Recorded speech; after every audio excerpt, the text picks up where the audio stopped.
Oh, I can't imagine this. Mike Tomlin not having his team prepared for the playoffs again.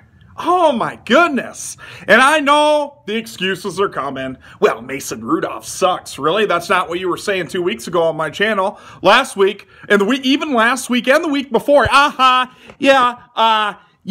Mason Rudolph is the savior. And you know what? Honestly, even if you would have had Kenny Pickett, it wouldn't have mattered. Because you know why?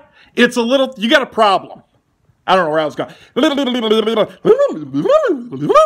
You have a problem. And it's Mike Tomlin.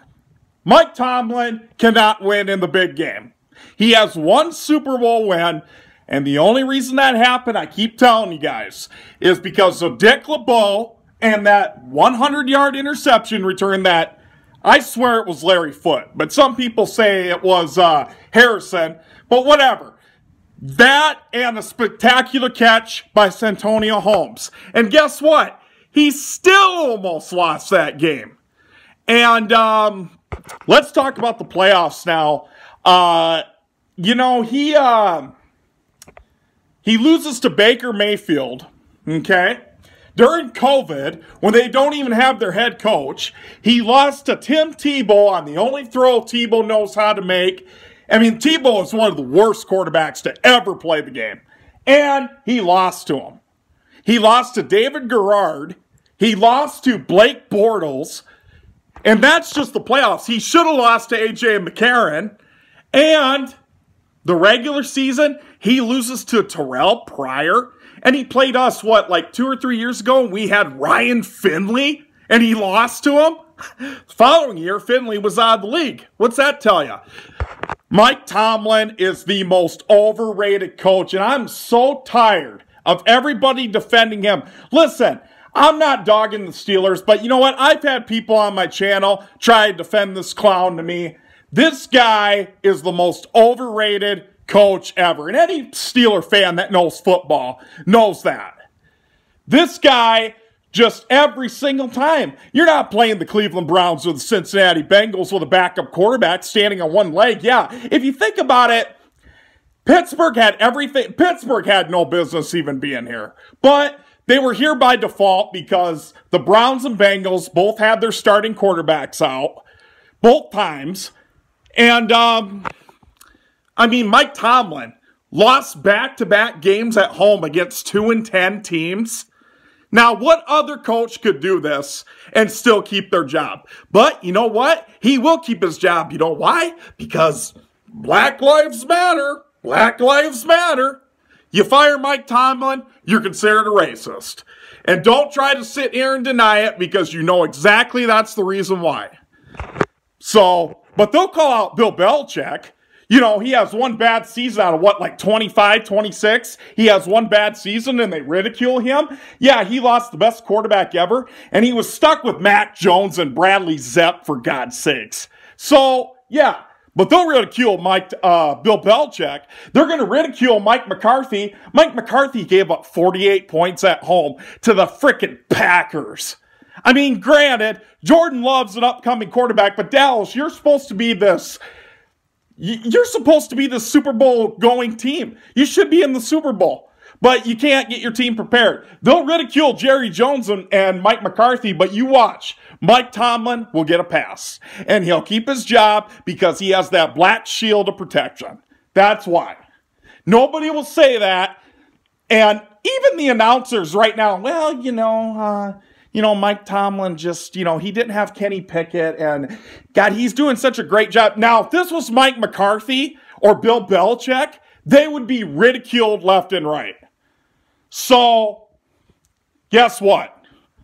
I know what you can say what you want about the Bengals. You didn't play the real Bengals team this year. It doesn't matter. You played a backup quarterback in a 32nd ranked defense. I mean, the Bengals, I'll admit, have one of the worst defenses ever. And even with that bad defense, if Joe Burrow's healthy, we're a problem for anybody. Next year when Burrow comes back, if he doesn't get injured, like I said, Pittsburgh had no business even being here. but they were here by default because they got lucky that the other two teams. Now, the Ravens, I think, would have won the division. We have yet to still see what they do. I still don't trust them yet. Does anybody not forget that Lamar Jackson is 1-3? And he beat the Titans. Okay? We destroyed the Titans. Well, I take that back. We beat them by 3 points. But you know what?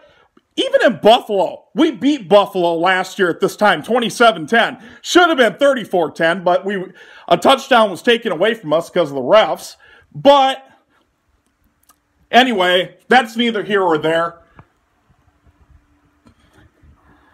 If we're going to hold people accountable, and go ahead, call me names, say I'm a Bengals fan, I don't know football, you know, that chicken shit that you guys always say. Oh, why? Because I'm a Bengals fan, I don't know football? I've been watching football than most of you guys have been alive. You were still sucking on your mom's tit when I was watching football. Okay? I bet if I quizzed most of you fans, you wouldn't know half the shit I know. And I don't know it all, but I know football. So, Mike Tomlin is overrated. He needs to go. He won't, but you watch. They'll make every excuse in the world for him. Like I said, fine. Go 10-7. Go 9-8. Just get used to a first-round exit. I want Pittsburgh to keep him. Don't get me wrong. I want Pittsburgh. You know, I wish we would play the Steelers every single time, the first round of the playoffs, because it's a guaranteed win. Anytime you play the Steelers or the Cowboys in the first round, it's a guaranteed win. It's a bye week. Buffalo basically had a bye week. So, Pittsburgh, Steeler fans, if you know football, you know I'm right. To the bandwagon fans, the Mike Tomlin dick riders, you have no say. You don't know football. And if we are going to do, you know, the only other guy that really got away with this much was Marvin Lewis. But hey, at least Mike Tomlin, I'll give him credit. He won some playoff games and won a Super Bowl, not because of him, but at least he has that on his record. But like I said, who couldn't have won a Super Bowl with that Steelers team? Who couldn't have? I mean, Mike McCarthy, Marvin Lewis, or any other coach, you could have won a Super Bowl with that team. It wasn't because of Mike Tomlin. There you have it. That's fine, Pittsburgh. Take your 9-8, 10-7 season and never had a losing season. Obviously, it's doing you a lot of good. See ya.